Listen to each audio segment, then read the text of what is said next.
Hey, welcome to Abyss Gazing, a horror podcast where we celebrate all things spooky and mental health. I'm your co-host, Mark. And I'm your other co-host, Josh. And we have with us MJ today, who has done one of our movies for the Horrific Hope Film Festival coming up, Pandemonium. Hello. So let me just say that I'm really excited to have Pandemonium in our lineup, but I'm even more excited that this is the film that closes the festival, by the way. It's a part of our midnight slasher block, and we've got some great shorts along with it. I'm going to mispronounce this first one because it's in French. Chantou Zapon Thierry. If you listen to this, filmmakers, I'm deeply sorry. Badlands 10/31/85 Treats and Bloody Bridal Party 2. When we were curating a lot of this lineup, we really wanted to end on a just absolute fun time.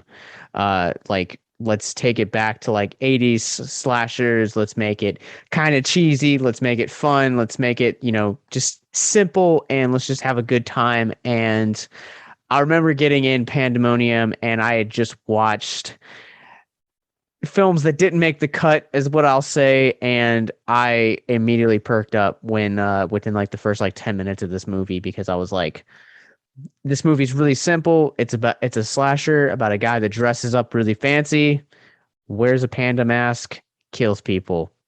I'm here for it. Yeah, I actually watched it this morning. That way it was fresh. So I'm just coming off of watching it.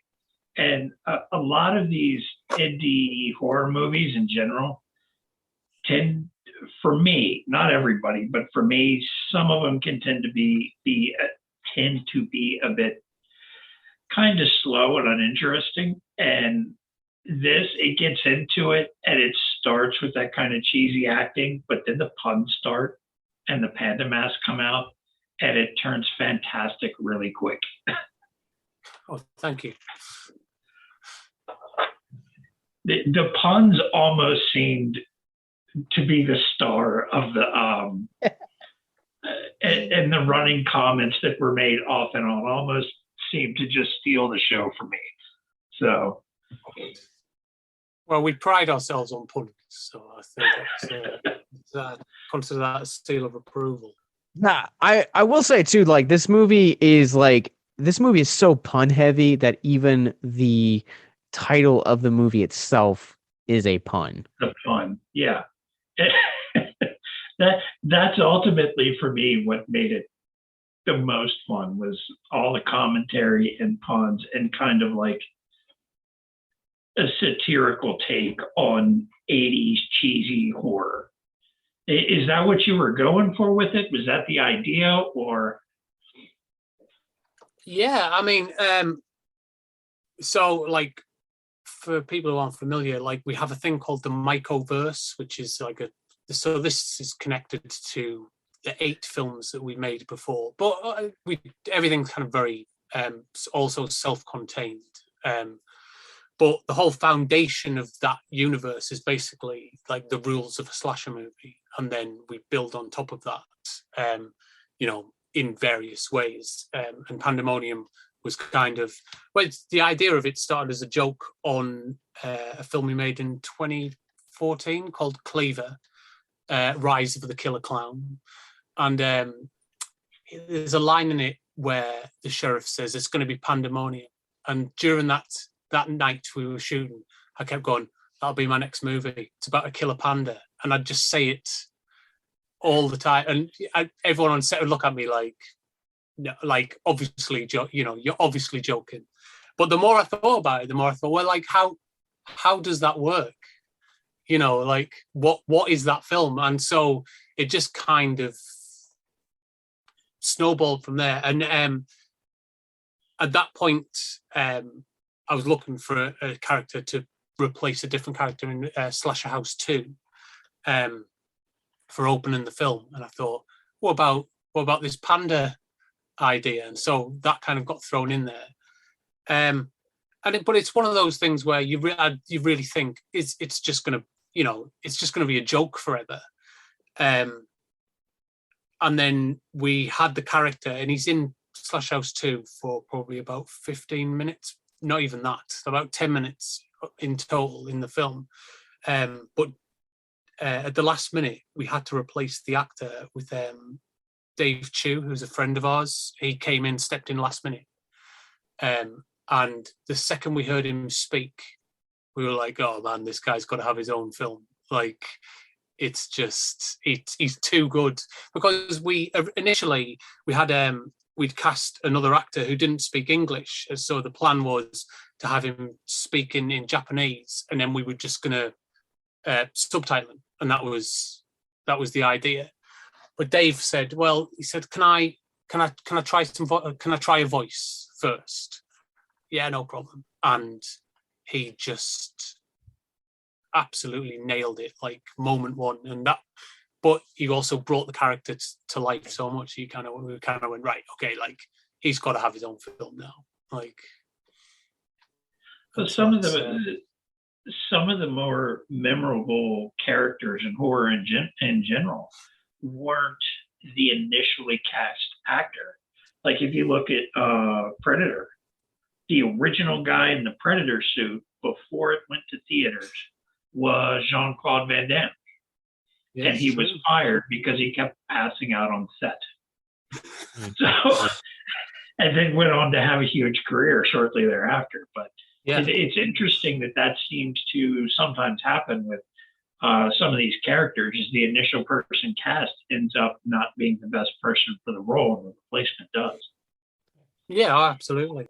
I think I still would have been like interested to see that like Elseworld cut of what Pandemonium would be like, where you have like everyone else around you like speaks like English, and then you have like the killer is just like some random like Japanese guy in a panda suit. That's amazing. Yeah, well, I think because initially he was written as like a one-note character, where you can't like, I kind of thought like a lot like Cleaver was, and like that, I've ended up making 2 solo films for him as well. In Slash House, I wrote Cleaver as like he's like a guy with a cleaver and wears clown makeup, and it was like the most cliched thing I could think of. And so this was kind of like Slash House 2's version of that. I was going to come up with a guy who's wearing like a mask who goes around killing, young women, because that's like the slasher thing. And it didn't have to be good because it was just telling a story point. But a lot like with Cleavers, we ended up just casting someone who's so bloody good in the role that you kind of go, oh, right, well, this has got much. And I think had we done it the initial way we planned, it would have been fine. It would have been one note thing, and we never would have thought about it again. But I think because Dave brought what he did to it, I think that was the starting point, and also realizing from what Dave brought to it that it needed to be a comedy, I think was the other big thing, because we had a lot of fun just coming up with kind of like puns and how we were going to kind of present him on when he was in Slash House for a couple of days. That we were like, okay, well, if we do his own movie, like we've got to really lean into that, like that's got to be the angle. I really love that. Like just to kind of give listeners, for those of you guys that haven't seen it yet, it's gonna be making its Virginia premiere here at Horrific Hope next month.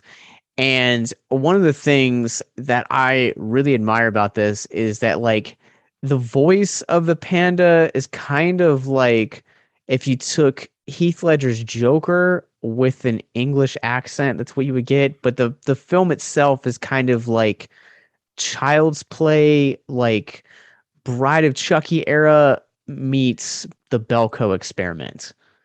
Yeah. Well, I think, that's Dave's voice. Like, that's just what he sounds like, which is just, he hams it up a lot when he's got the mask on and that kind of stuff. But he does have like, I call it like a listenable voice. Whenever he talks, like it's just like it makes you pay attention. It's got one of those kind of voices that cut through. But I made a very conscious decision early on because it was a comedy. So a lot of the characters are written, like you say, kind of like Ronnie Yu-esque, that kind of era of movies where everything is very tongue-in-cheek and, literal and everything. So when I wrote the film, there's kind of two groups of characters. There's like your cliches, like, your drug taking kind of like wild boys and like the strippers and stuff, and they're all written kind of based on slasher cliches. But then I also made an effort to kind of write the main characters who are like Oriana, Dave, not Dave, Daniel Prince, the main guy, and Damien, who's the main lawyer guy, and to a large degree, Danny Thompson's character, Jasmine, as well. Those four characters are treated those very differently in how they were presented in the way that I tried to make them more realistic people, kind of dropped into a world of kind of almost like cartoon characters. And then Dave is like the ultimate cartoon character, the panda, when he comes in is kind of, and so you end up with these characters kind of squished between like a kind of, I guess, like a kind of surreal stereotype sandwich. And I think that's where kind of writing the comedy starts to come from, is kind of putting realistic-ish portrayals of characters in a world full of like, cartoons, basically. Yeah, the lawyers really seem to be just very over the top and outlandish personalities in general. And it seems like, because sometimes you see instances with lawyers that's how they can be, as kind of like a stereotype, or stockbrokers, that kind of coked out, over the top personality. And it was kind of funny watching some of them, like the old man just out of his mind. I'm trying to remember the character's name, the red-haired one that was trying to find money. Derek. Yeah, his character. His character's called Jason, I think. Yeah. Yeah, I found him entertaining, and it was he's very good. It was just something about the way he portrayed the character, and just completely over the top and outlandish. It was entertaining and fun to watch his few scenes that he had through the events of what was going on. So it's entertaining from multiple aspects. You've got the puns, you've got the fun and cheese of that style movie. It was entertaining all the way around, and has something for anybody that's into that style of horror. Yeah, I don't want to give too much away about this. Go ahead. Yeah, Sorry. Yeah. No, please. So I really want to let this film speak for itself. You guys can get your tickets to see the Pandemonium, along with all of the other wonderful selections that we have for this year's 2022 Horrific Hope Film Festival. And I promise, like, you guys are going to have an absolute blast with this. Pandemonium is kind of one of those things that, like, this is the last thing I'll say on it, is I was really scared about putting this film into the thing because I was like, what if I'm the only one that actually likes this, and I'm just curating a collection of horror that I like? And then I was like, we went to go see Army of Darkness last night, and I was like, reminded that I was like, nope, this is an audience that definitely likes having like the tongue-in-cheek horror, and like likes to embrace the ridiculousness that 80s slashers give us.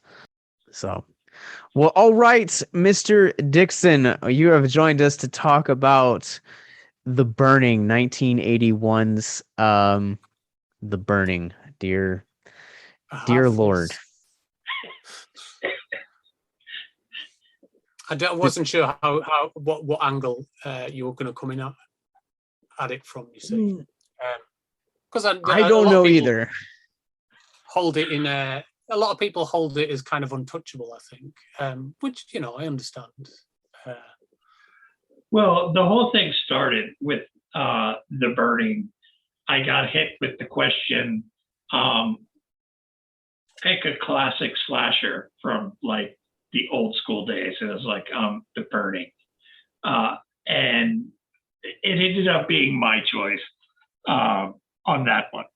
So for people that may not be familiar with it, it's one of those 80s slashers.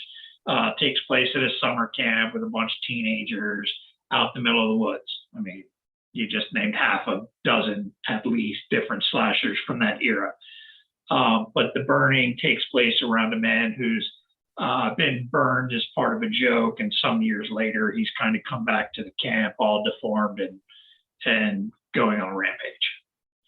So that's the basis. 5 years later. This was my first. I think I might be the only person on this podcast right now that has never seen this movie. This was my first time, and freaking A, man, I have thoughts. I don't understand why people hold this in such high regards. To your point, MJ, like, I don't get it.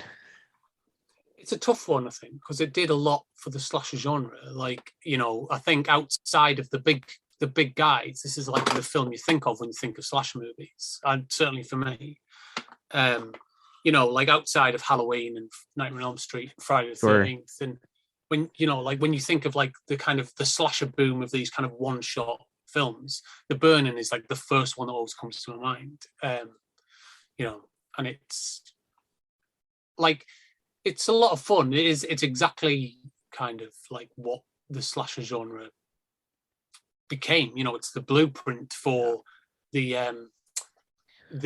cheap and cheerful version of the slasher, I suppose.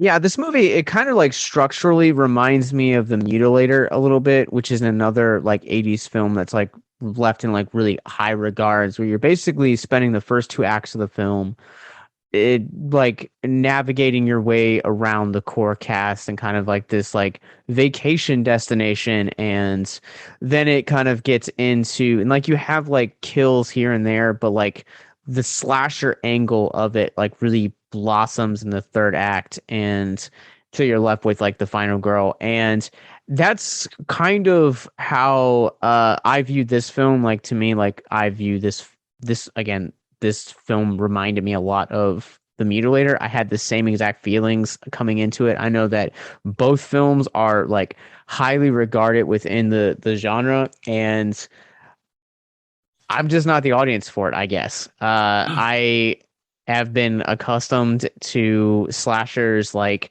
Freddy and Michael and Chucky and Jason that are they're not anything that's like super duper intelligent, but they're like, you're getting like gags throughout the entire film versus just like the last act of the film. I'm just gonna say it. I was bored throughout the majority of this movie. Well, you're also talking about movie franchises that were really heavily pushed by Hollywood at the time. The Burning, Tourist Trap, Black Christmas, things like that weren't really pushed as much as things like Halloween and Friday the 13th. You didn't see them on everything and everywhere every time they come out. The Burning kind of came and went and found its fan following in horror fans years later. And I think that's part of the issue is it was one of those one-shot knockoffs of the time period of a lot of those movies and genres. How many of them took place in summer camps in the 80s with somebody that's come back for revenge? You can almost swap out actors and just have a completely same movie with just different actors from that time period. But The Burning just tended to get its following afterwards. I think a large part of it is when it does kick off as a slasher film, the gore element of it is above and beyond what you would usually get for this kind of film. And I think for a long time, that's what we, like horror fans from my youth, that's what would draw us to it. Would be, oh, there's an uncut version of The Burning, and you see people getting their head sliced through, and and so that was the appeal of it, was that you'd kind of sit there bored for an hour, going through like this kind of like ridiculous, over the top kind of teenage social drama, to get to like the bit on the boat where he's basically just chopping people's arms off and cutting their heads open, and and you go, oh wow, like, because the film overall is a terrible message. Like, I don't know whether I'm allowed to spoil it or not. Oh, we can get into spoilers. I mean, at this point, official spoiler warning, so go ahead. Is basically, if you set someone on fire and they come back for revenge, rightly so, just burn them again. That's the message of the film. It's cool to burn them again. Like, and to be honest, I'd never noticed that before. I think last night was the first time I ever really understood that the main actor, is supposed to be one of the kids, because it's only 5 years in the future, and he's like a grown man, and he, like, he has a completely different face, and he's a completely different actor, like 5 years before, and it was just like, I thought, I had to look it up to make sure they were supposed to be the same character. Yeah, and this was one of those movies, and we've mentioned this before on the podcast. Early horror movies tended to be a platform for a lot of actors that are now fairly well known, but were like nobodies back then. Like, this had Holly Hunter was in it. Mm-hmm. Holly Hunter was one of the background characters. Had like 3 lines in the whole movie, I think. Jason Alexander. Jason Alexander. And a little less known was the guy that played Woodstock, Fisher. He was the doctor in the Short Circuit movies. Oh yeah. Yeah, he was the scientist and doctor in both Short Circuit movies. So it's got some fairly big names to lesser known names, but still recognizable actors in it, like a lot of that time period of horror movies did. And I would even argue you also have, I'm going to be the one to bring it up because I have gripes. But also, this is created by, co-written, and produced by the Weinstein brothers. But also, this is also a Miramax production. So this is like years before they got their hands on Sex, Love, and Videotape, Sex, Lies, and Videotape, Pinhead, the Halloween franchise, Scream. This is years before all of that stuff really kind of came to fruition. And I'm almost kind of curious if like this film has the cult following it does because of the Weinstein brothers having an influence later in the genre with Hellraiser and Scream and Halloween and The Faculty and a lot of these like other like groundbreaking 90s movies. I think it's more the fact that it's one of the early slashers. Like, yeah, I didn't know they had any involvement until yesterday when I was watching the credits, and I was being a bit more eagle-eyed for this today. I thought, wow, Weinstein's. It's about the only thing I knew coming into this movie. But I mean, when you think about it, and you look at the story and the way certain things happened, and then hear everything he was accused of in trials and news and everything, certain events in the movie kind of make sense. It's like, The best way that I can describe The Burning, because my wife came home as I was finishing it, and I was like complaining to her about this movie, and I was like, imagine taking a Friday the 13th formula and using it to foreshadow the very things that Harvey Weinstein would be accused of later. That is the burning. That's and that's why when we were talking about this before recording, I mentioned it was like just yeah, we'll talk about it, and this is why is because I mean you had one blatant character who was just a bully to everybody, but essentially assaults one of the girls and kind of pushes at another one. And it's all this stuff. Like I said, you watch the movie and you see the history of his trials and everything he was accused of. And it really makes some of the story and characters, you just kind of think, huh, I wonder where he came up with that idea. And Yeah. it's almost like he just put his ideas of what may have been doing later on did do. He just made a character out of Go ahead, MJ. No, I absolutely agree. I mean, and it's again the film. It's weird, but the film has like a kind of like a language about that kind of stuff, where like one of the guys tries to like assault one of the girls, and then they're like, "Well, what happened?" And he goes, "Oh, we got into it, and then she ran off," as if like it's like no big deal, like what he did. And I think like the whole kind of tone of it is a lot like this is what guys do, and and this is how girls shouldn't be so sensitive, kind of, and that's the film's kind of tone on that whole thing. And I think when I saw the credits at the end, I thought, oh, wow. It couldn't have. I wonder where all that stuff came from. Yeah, I didn't realize it was a Weinstein film either until Josh told me something, because I had never paid attention to that. But as soon as he told me and I looked at it, and it was in the opening credits and in the end credits, it was like, huh, a lot of this makes a lot more sense now. It wasn't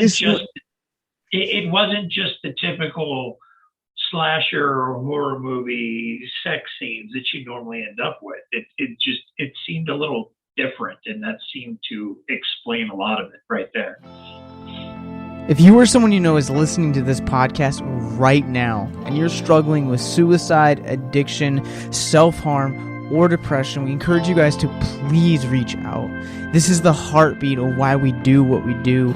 Suicide is currently the 10th leading cause of death in the United States, and as of this recording, there are 132 suicides that take place each and every day on American soil. And when you scale back internationally, there are 800,000 successful suicides. That is one death roughly every 40 seconds. So if you or someone you know is struggling, you guys can go to victimsandvillains.net/hope. That resource is going to be right in the description wherever you guys are currently listening or streaming this. There you'll find resources that include the National Suicide Lifeline, which is 1-800-273-8255. You can also text HELP to 741-741. We also have a plethora of other resources, including churches, getting connected with counselors, LGBT resources like the Trevor Project, and also veteran hotline as well. Please, if you hear nothing else in the show, understand that you listening to this right now, have value and worth. We get it. Suicide, depression, mental health, these are hard topics, and the stigma around them doesn't make it any easier. But please consider the resources right in the descriptions below wherever you guys are listening, because once again, you have value and you have worth. So please stay with us. The burning hits differently in a post-Me Too movement world. And I'm going to say that because of MJ, exactly what you were just talking about, like how some of these characters, like, I mean, there are multiple women that get sexually assaulted in this movie, and it's just kind of played off like boys will be boys kind of thing.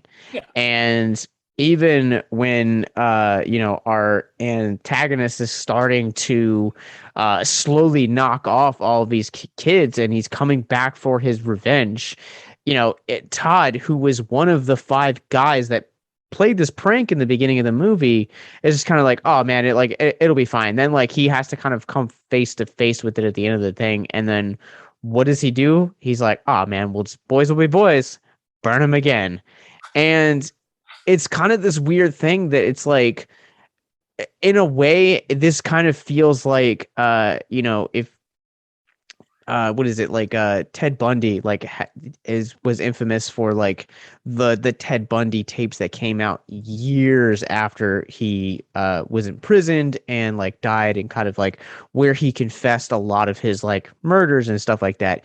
The burning in a post Me Too movement world feels like getting a intimate look inside how Harvey Weinstein viewed women.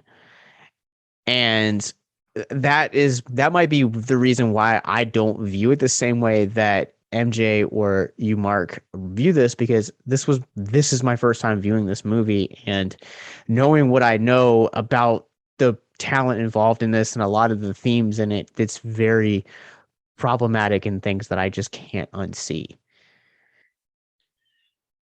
And I think that's why it worked good for an episode, because for an episode like this is because we're part of the victims and villains umbrella, and we cover and promote mental health and mental health resources, and things like this kind of fall under that umbrella. So when we look at it in the current state of everything, it opens up for us to have this kind of discussion about a movie like this from the 80s tied to a very notorious character. And people may have experienced, I mean, not a burned man slaughtering people, but this kind of assaults, and don't feel like they can talk about it or have anywhere to go. But then you have discussion. It's really opened up the ability to discuss this kind of stuff, so you don't feel like a pariah because you got assaulted. We have materials and resources on the website for anybody with any issues to check out to find help for themselves. And this movie being tied to Weinstein makes for an excellent ability for us to discuss it in media and today's society. And I think there's a lot of ignorance that is kind of surrounding the severity of this issue. I've talked about this on an episode of That's High Praise recently, where we covered the movie Vengeance, a love story that deals with sexual trauma and assault. And one of the things that we talked about is that I grew up basically being trained to be an advocate because my mother was a sexual assault survivor. My father later came out as a sexual assault survivor. And so before I was like 10, like I knew the importance of, this, how big this issue was, because like my mom was like, I want to talk about this and I want to address it so that what happened to me doesn't happen to you guys. And, I think reading off of rain.org, which will provide links in the descriptions. Every 68 seconds, an American is sexually assaulted. Every 9 minutes, that victim is a child. And probably the biggest injustice of this is that every 25 out of 1,000 perpetrators actually end up in prison. And we talked about this last year when we did Salem Horror Fest, is when we talked about Take Back the Night.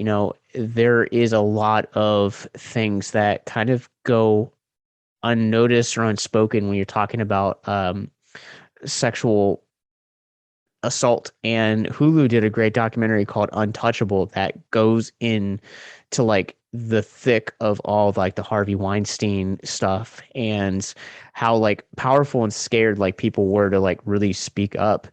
And I know we've been saying this over and over again, but a lot of like the males and characteristics of this movie just constantly feel like a blueprint of what his career was going to be moving forward. Because the males in this movie are very shallowly written, but when they are written as a way to, uh, you know, hook up with as many chicks as possible. And, like I know that's a common trope for a lot of 80s slashers, but just the way that the women are treated in this movie is so much different than what you see other 80s slashers and how they handle the subject of sex.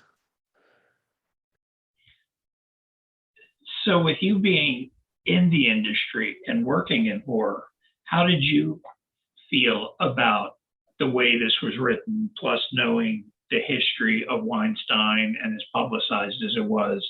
What was your thoughts on it? I mean, it's a tough one really because I grew up with films like The Burning, and you kind of at the time really just take them for what they are, which is schlock essentially, and I guess a lot of it's hard to know whether it's a decision that's made for you to dislike the characters, or whether it's made for you to or it's made for some other deeper purpose and meaning. Well, I mean, one thing I have learned over the years in the industry is that a lot of subject matter gets dropped into films, especially like this on an independent level, because whoever's in charge, in this case Weinstein, is getting some jollies off it a little bit. I mean, I was reading today that after I found out about his involvement, that he did, he didn't assault someone, but he exposed himself to one of the crew members during the filming of this. So it's, it was going on way back then. And I think it's a tough one, really. And it's a lot like films like Jeepers Creepers and stuff, is where at some point you've kind of got to go, where do you separate the art from the artist, and can you, and I think, I mean, that's a question I haven't been able to answer for myself, yeah. And I think it's it's a very difficult one, because watching it yesterday, I haven't seen it for maybe about 10 years, and I do think that it's more, it's rougher than I remember it, and it really hasn't aged very well, in terms of its subject matter and just how the characters act. It's a tough one, really, but yeah, I certainly think that, from my perspective, it seems like a lot of that, the inclusion of that stuff in here was because Weinstein, and it was his story, enjoyed that stuff. He got, even if he didn't outwardly think he was doing anything wrong, he thought that kind of that kind of stuff was funny, because it's not treated like this guy's bad. It's treated like these women are hysterical, and and so yeah, I certainly think there's partially, him kind of getting something out of it, in terms of making a film like this. On the other hand, I like The Burning, in general, I mean, I understand what it is, and it's it's not very well made and stuff, but I do remember fondly, and I really love Cropsey as a slasher villain, and and all that stuff. And so it's, you with some films like this, you do get stuck between a bit of a rock and a hard place, where you kind of want to remember the good times, but you also have to remember that some bad stuff happened. But then, I mean, if you do that, we've got to start removing Quentin Tarantino's back catalogue, Robert Rodriguez, Kevin Smith. You've got to start, and so it's a difficult road to go down in terms of where you draw a line and make a standpoint. But I think this movie in particular does feel a little bit, it feels like a little bit too far. And I think, as time's gone on, that becomes more and more apparent. Yeah, I also just kind of go ahead, Mark. It almost felt like some of it was just him putting fantasy to film. Is really what some of it felt like. So, especially when you hear the stories from like Rose McGowan and some of the others that had to deal with him, it starts sounding like he was just putting fantasy to film at that point. And I mean, like, that's to go off what MJ was saying, like, separating the art from the artist. Like, I'll be honest, like, it's really, really hard sometimes. One of the things that, as I am reviewing the medium of film and bringing out like my thoughts, spoiler free to either this, either any of the podcasts we do or to our YouTubes or, our written review section is like, I want to be as objective as possible, not biased. So like I kind of have to check myself at the door, and I don't want like people like turning off this podcast being like, oh, this guy, they are hating on one of my childhood favorites because of the talent involved. Well, whatever, like that's not my goal, is to like try to take away those memories from you, because at the end of the day, like you're still gonna have those. Like I grew up loving the movie Spawn and I revisited it as an adult, and I'm just like, that movie just does not hold up. But even as an adult, if a movie doesn't hold up, I still have those memories to go on. And it is a really hard balance to walk through, because you brought up Jeepers Creepers as well. And I have feelings because we're getting another one. Well, the new but one, also the new one though is by a different person. I know that because like the director involved in the first two is like supposedly like in prison now for his pedophilia. No, I don't think he ever got out. He was before he made them. It's a crazy story. I could talk about it all day, but he was arrested while making a film called Clown House for paedophilia. He was then released, and Francis Ford Coppola helped him get a job at Disney, directing a movie called Powder. And since then, Coppola has spoken out for him on several occasions and was involved in him beginning the Jeepers Creepers franchise. He's still working today. But the problem is that the franchise has had to be handed over to someone else, because he tried to do Jeepers Creepers 3, but at this point we live in an information age where so many people know about this stuff that they said, right, we'll no more. Like people were boycotting. The third one didn't even get a proper theatrical release because of it. And so, but yeah, he's served his time, and he's now out in the world as a registered sex offender. But it is true that he. But yeah, the franchise was basically wrestled away from him so that it could make some money. And knowing that guy's history and seeing Powder, some of the events in Powder make sense. Some of the mood of Powder makes sense. A lot more sense, kind of like with The Burning and Weinstein. Powder and that director, some of the things just make a lot more sense. Yeah.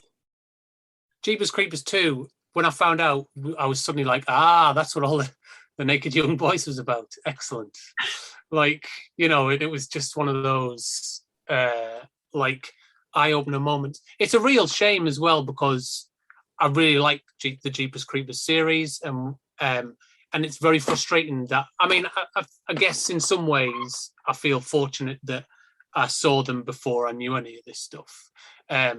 But I always feel a bit sad when someone says, I've never seen Jeepers Creepers, and I kind of feel like I can't recommend it to them now, But on the same token, he's tied to Jeepers Creepers. But if you boycott it, you're penalizing everybody else that was involved that may or may not have done. Yeah, it's a difficult one. It is. And for a long time, a lot of people knew about all this, and just no one cared. Like, you know, but over the years, it has become more, you know, more of an issue. And when the third one came out, they did, I think, about 2 days theatrical release, and then dropped it from this. It went straight to streaming, and I think it went to Sci-Fi Channel. Yeah, it looks like it, because I have the DVD for the Jeepers Creepers 3 right now, and it looks like he actually still wrote and directed the third one. Yeah, he was involved with the third one, and that's why it pretty much got shut down, was because of his involvement in the third one and the whole series in general. And the argument was, do we release it so that the people involved with the movie can get their dues, or do we boycott it and pull it because of the guy that directed it? That was kind of the argument with the third one. So they ended up ultimately pretty much doing straight to video and streaming and stuff. That's such a hard like thing to like do, because like, you know, I'll be honest, like I grew up watching episodes of Seinfeld with my parents, and also as well, like I love Shallow Hal. I know it probably doesn't get a lot of love. Nostalgia, man, it's a crazy, weird thing. I actually like Shallow Hal, so. But even like Holly Hunter has kind of like become like one of my favorite actresses, and so it's like you do in and of itself, like you have to separate like certain aspects of the art from the artist, because there is it essentially takes a village to make a movie. MJ, I'm sure being a film creator yourself, like you understand like a film is like a multi-dozen, if not multi-hundreds, person job to get from script to screen. Absolutely, yeah. And you like, it's a bit of, and I mean, we've had this situation where it's, you can't let one bad apple spoil the bunch, I guess, essentially, and we've had people work on, not very often, but a couple of times we've had people work on our stuff where you think like, oh, I just want to give them any screen time or any of that stuff. But you remember that dozens of other people worked on it and worked really hard, and and so the film is for them in the end, and that's what you do. But I mean, we're not talking serious sexual assault or anything like that. We're just talking about people who are dicks. But yeah, it's but it on a larger scale, I do understand it. But I think that's why what's happening now is so important, that process of not allowing these people to be in charge of people in the first place. And that's the big issue, is not the fact that they worked on it or that they got to make a film, but that they were put in charge of other human beings who, by all accounts, could be and have been their victims. And I think that's the issue. I 100% agree with you. I think that, it's, and that's the thing, right? Is like, you can have all the charisma in the world and still be Weinstein. At the end of the day, like if you watch that documentary I recommended earlier, the Untouchable, and also at the same time like know anything about like men like him, like there are still like stories that are vastly coming out about like men that like might not be as high profile, they might be just the local Burger King manager or whatever, but these guys are still in existence. And also females, I'm sure that there are probably their fair share out there of females that have taken on that Harvey Weinstein role in some capacity thereof. Let's get to a happier subject about this movie, because happier subject. The I scissor will kills say, are fantastic. yeah, I will say though, for all of like the grief that I've given this movie, and I don't want listeners to feel like I hijacked this and I'm trying to like cancel the burning. It's not what I'm trying to do. I love this last half hour. I absolutely adore this. It is kind of worth sitting through the hour of nonsense in the beginning because, like MJ was saying earlier, like like the gags in this movie are really incredible. I kind of wish that like they did more with Cropsy in the first two acts, but here we are. I mean, it had some fantastic kill scenes, and this was like at the peak time of traditional effects when they really figured it out with the excessive blood sprays and splatters, and you could tell it was mannequin hands and stuff like that. But it had some excellent traditional effects in it and kill scenes, especially using a giant pair of gardening shears. that that's the part that made it the most fun for me. Is he had gardening shears, chrome gardening shears at that. Yeah, it's I mean, it's a weird one because like sometimes it feels so badly made, like in terms of like cinematography. It's like it's edited by Jack Shoulder, who directed Nightmare on Elm Street 2 and of like a whole load of other stuff, The Hidden Oh, nice. Generation X, like a whole load of like movies that, and some you don't remember, but Wishmaster 2 was one of his, so he's got quite a, but the editing in it is just sometimes so bad, and the same with the cinematography. Sometimes it feels like like someone who doesn't know what they're doing, and then like there's a shot where Cropsy's burning to death at the end, pinned to like the post, and it's just so well shot and put together. And I'm like, man, what is happening with this film? Like, they're like some scenes are shot so basically, like that you feel like someone stepped out of film school, and gone, how do you shoot a scene? And then you've got shots like that, and it's absolutely baffling. But like in some ways that's part of the charm. You know what I mean? It feels like it doesn't feel like a very professionally made film a lot of the time. But I think especially towards the end with the gore stuff, that's what sells it a bit more.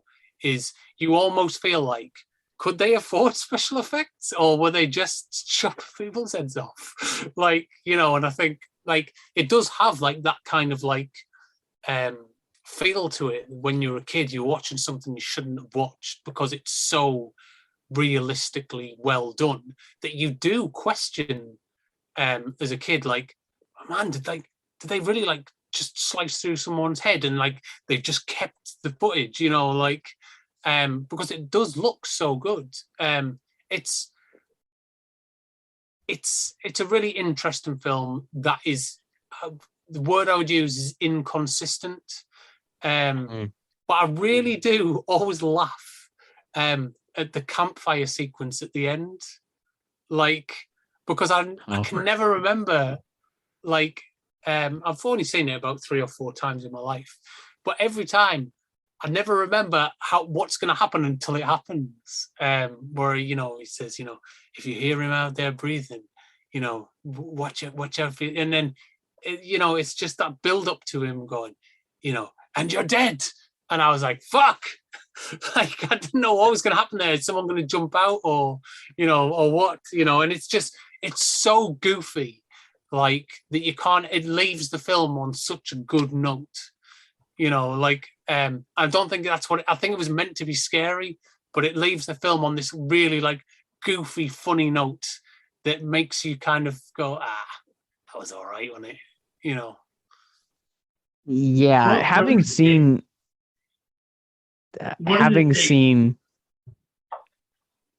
Mark, having seen what I was gonna say is having seen all of the nightmares, or sorry, the Fridays before this movie, that like closing shot just brought me back to like the Friday the 13th part two, where like all of the counselors are gathered around the like the head counselor, and he's telling them the story of Jason, and like it feels like a parodied version of that, but it's like it is so goofy that like I'm just kind of like, by the time that scene happens, I was like, all right, like I might not have like enjoyed this movie, but that was a pretty clever, goofy way to end it on a fun note.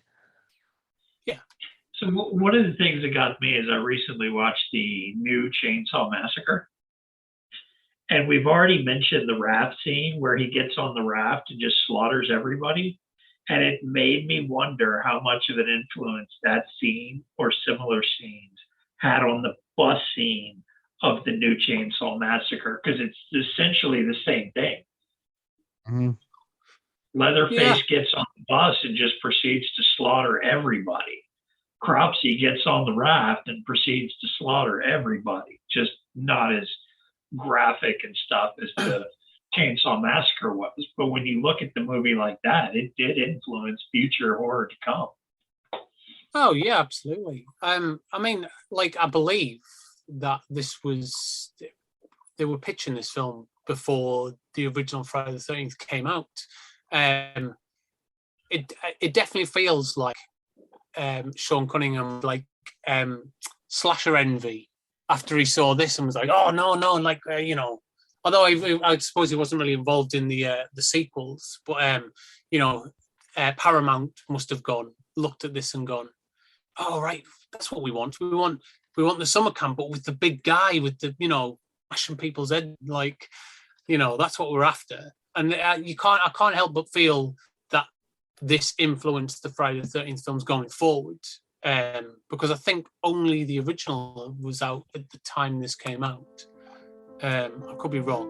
How would you guys like to help us get mental health resources into schools, conventions, and other events? Well, now you can.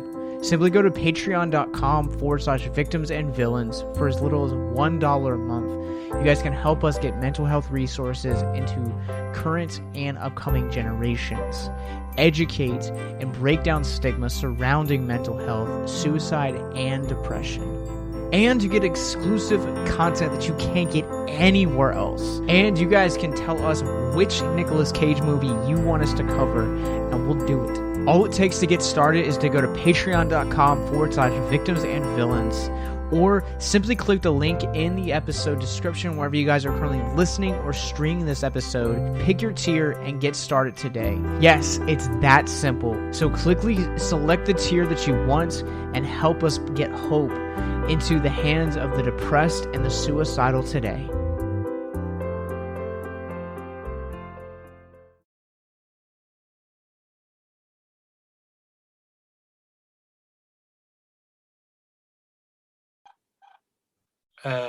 So I actually have the production notes here. So according to the ever reliable Wikipedia, which actually this one would come from Hysteria Lives. This is an article that J.A.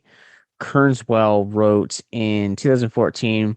So 1980, Harvey Weinstein was desperate to break into the movie business. Weinstein and producing partner Michael Cole recognized the success of low-budget horror films such as the Texas Chainsaw Massacre and Halloween, and began swapping horror stories. Having heard the Cropsy legend when he was younger in camp. When he was a young camper in upstate New York, Weinstein brought the idea to Cole, who loved it. The project was initiated before the popularity of Sean Cunningham's sleeper hit Friday the 13th, with Harvey Weinstein creating a 5-page treatment in 1979 under the title The Cropsy Manic, and registering it in April 1980, a full month before Cunningham's film was released. So this actually came out before Friday the 13th. Kind of, yes and no.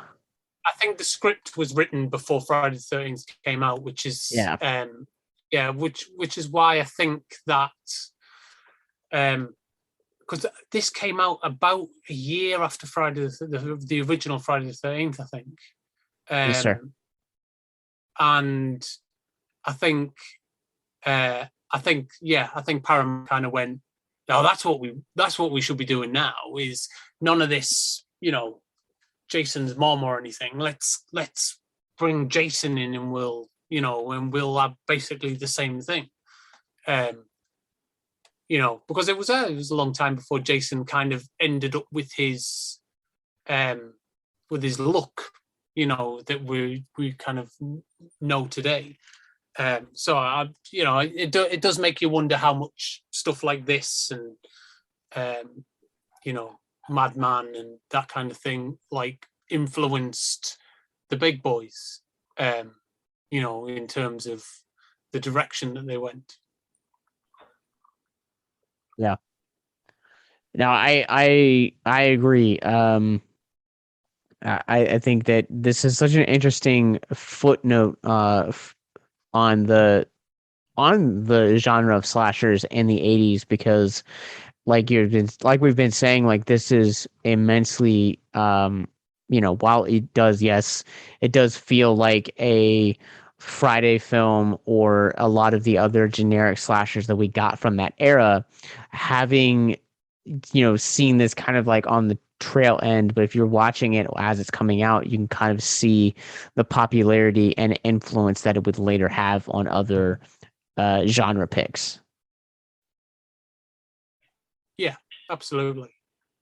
But I think also, and this is like a massive thing that everyone overlooks about kind of 80s horror films, but so many of them were set in camps because from a production standpoint, your location also houses your cast and crew. And like summer camps only operate during the summer. So if you shoot outside of that, you've got basically a whole free location, free lodging, or very cheap to shoot these movies. And I think that's a huge part of why films like this were always set in camps, is because from a production standpoint, it's kind of something you can't pass up. Oh, it's like I say, you've got housing for all your cast and crew, cooking facilities, and like you step out the door every morning and there's your location right in front of you, and that's kind of the perfect, and you'll get them they would get them at massively discounted rates, because outside of the summer, no one's using the camps for anything and they just sit there bare, Yeah, during I think during the time period too, 80s, 70s, even I think through mid 90s, summer camps were a huge thing. They were everywhere in movies and advertised, and people were sending their kids to these summer camps for weeks at a time. So it made sense that would be kind of the way to go with a scary movie, because you've got parents sending their kids to these places, and now you've got a butcher running around slaughtering kids. And these movies were typically aimed at adults, but everybody knows us weirdos were watching them in the middle of the night where their parents were asleep. But it plays on a lot of things that were typical in the time period. The kids were going to summer camps a lot during that time frame. That's probably why you don't see it nearly as much now. Summer camps with child slaughtering is because you don't really hear of kids going to summer camps very much anymore, unless it's like a science camp or a sports camp or something like that. Because they all grew up watching Friday the 13th movies, and so they're like, I'm not sending my child to summer camp. The downfall of summer camp. I see what happens there.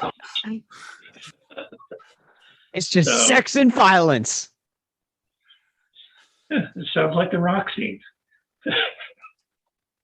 Yeah, I think it's. That movie was American Pie 2, and we saw what happened there, and I was like, oh, that's a nail in the coffin. I've seen American Pie 2.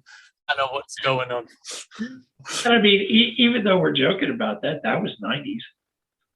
That's what I said. American Pie 2 was 2001. Really? Wow. Close. I'm sorry. I'm a nerd when it comes to this stuff, man. So yeah, you would. I don't think a movie like that would have the same impact today as it would then, simply because it's not nearly as prevalent of a thing as it was back in the day when this came out. Yeah. Although, I mean, they still do happen every so often, but they tend to be now very much independent indie films, for the reason that I just said, is that because they're just really cheap to shoot at a summer camp, Yeah. out of hours. God, this sounds so cool, but it sounds like hell because I would hate to like sleep in the same place I work. Like I like that separation of just, being able to leave and clock out, but I understand from a production standpoint. I mean, the whole summer camp thing and slasher may have been the reason why I like the second Fear Street movie better than the other two, is because it was a 1970s summer camp slasher. Hmm. Yeah, and on that note, I think that's gonna do it for us on the burning. You guys can check out MJ's film Pandemonium, closing out Horrific Hope, April 30th. Tickets are on sale now, and also we have as I said previously, it's our midnight slasher block. It's also going to feature the shorts Chantal Vitsy Terrier. Again, I don't speak French. Massively sorry.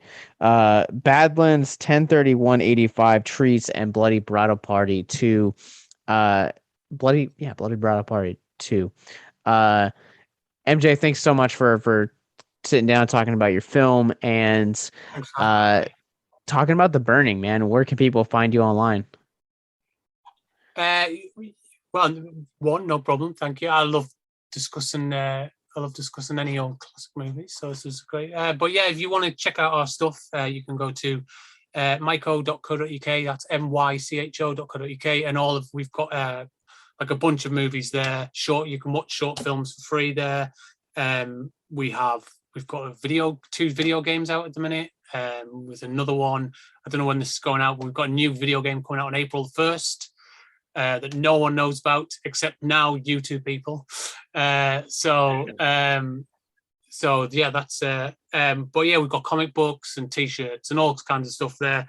And we also have a Patreon, patreon.com/mycho, and we use that to do we do like in normal times we do short films and stuff directly for made there directly for that audience, but we also pre-release all of our comic books and games and stuff like that there first. And we also have a podcast on there called It's Only a Sequel, where we look at kind of classic horror sequels and discuss the ins and outs of horror follow-ups. So it's good fun. So yeah, but thank you for having me. It's been a blast. I didn't know that we had a man of your stature on until right now, just with like comic books and video games. Like, it's quite an empire. Yeah, I guess so. It's just one of those things that's kind of done out of pure love. I love all that kind of stuff, and so because we've got our own little universe, kind of we just gradually expanded it over the years into kind of all sorts of stuff. We do have action figures coming. I've got a prototype here of the Cleaver action figure. They were supposed to be out last year, but obviously COVID and stuff has slowed things down a little bit for us. But we do have action figures of Cleaver and Thorn, who are two of our most popular characters, coming out, and there is a Jacob one in from Pandemonium.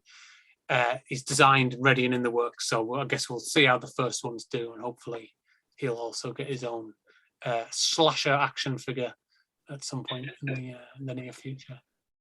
I would love to have a Jacob sitting on my desk. So I was just going to say, looking at your background, I never would have guessed you were into action figures. Yeah, this is my. It's a busy background. I mean, I'm sitting here at my model painting desk right now, so. I'm not kidding. There isn't room. I have one more space for one action figure up there that I need, and that's the whole room. You can't see the whole room, but there's no space that hasn't got figures attached to it. You know, it's just it's out. I'm out of control. I must be stopped. And then, yeah, I'm on Instagram, the usual, painting miniatures and being nerdy. Titanium Juggernaut painting on Instagram. You guys can follow me. I'm on Letterboxd at Captain Nostalgia, and you guys can follow, go to victimsandvillains.net for all links to our parent company's social media. On our Facebook, Instagram, Twitter, Twitch, YouTube, Patreon, and wherever you guys get your podcasts from. You guys can also get links to more podcasts like this, as well as movie reviews and our mental health resource library. So until next time, remember that the longer that you gaze into the abyss, the more the abyss gazes back into you.